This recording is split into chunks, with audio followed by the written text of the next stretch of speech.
Hello and welcome to infinity learning academy. আজকে আমরা 20টি গুরুত্বপূর্ণ জিকে প্র্যাকটিস করব, যেগুলো আপকামিং প্রত্যেকটা পরীক্ষার জন্য গুরুত্বপূর্ণ। ফার্স্ট কোশ্চেন, অস্ট্রেলিয়ার রাজধানীর নাম কি? অস্ট্রেলিয়ার রাজধানীর নাম ক্যানবেরা।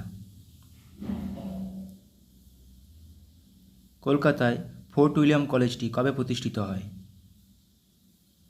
ফোর্ট উইলিয়াম কলেজটি প্রতিষ্ঠিত হয় 1800 সালে। পৃথিবীতে সবচেয়ে বেশি ডাকঘর আছে কোন দেশে? সবচেয়ে বেশি ডাকঘর পোস্ট অফিস ভারতে আছে। খড়গপুর আইআইটি প্রতিষ্ঠা হয় কবে? স্পেলিং একটু মিস্টেক আছে খড়গপুরে। খড়গপুর আইআইটি প্রতিষ্ঠা হয় 1951 সালে। গান্ধীজির পুরো নাম কি? মোহনদাস করমচাঁদ গান্ধী, আমরা সবাই জানি। প্রশ্ন নম্বর 6, ভারতে নবগঠিত রাজ্যটি কোনটি? তেলেঙ্গানা। 2014 সালে গঠিত হয় ছত্তিশগড় ভেঙে। ভারত ছাড়ো আন্দোলন কত সালে শুরু হয়? আমরা জানি ভারত ছাড়ো আন্দোলন শুরু হয় 1942-এ। ভারতের রাষ্ট্রপতিকে শপথবাক্য পাঠ করান কে?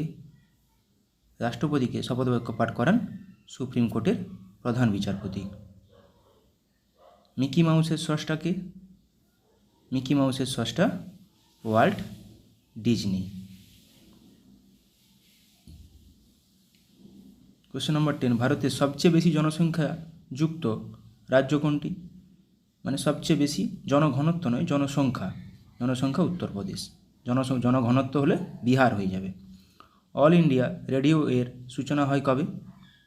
অল ইন্ডিয়া রেডিও 1936 সালে। বেদ কথার অর্থ কী? বেদ কথার অর্থ জ্ঞান।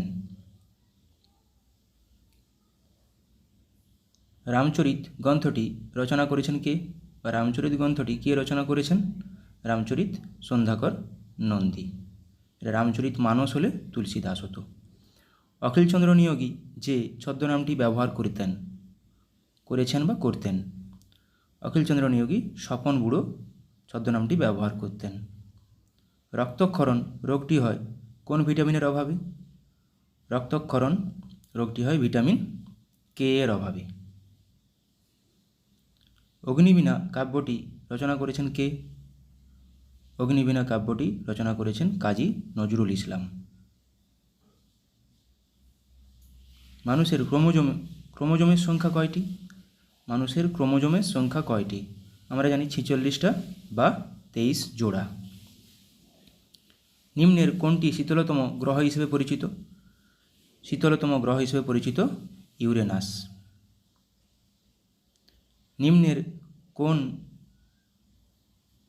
নিম্নের কোনটিকে নীল গ্রহ বলা হয়? নিম্নের কোনটিকে নীল গ্রহ বলা হয়? পৃথিবীকে নীল গ্রহ বলা হয়। সংবিধানের অভিভাবক কাকে বলা হয়? সংবিধানের অভিভাবক বলা হয় সুপ্রিম কোর্টকে। নেক্সট কোশ্চেন নম্বর 21, ভারতের অখণ্ড বিচার ব্যবস্থার ধারণা কোন দেশ থেকে গৃহীত? এটা তোমাদের জন্য হোমওয়ার্ক থাকলো। 20 কে কত পেয়েছো কমেন্ট করে জানাও। Thank you.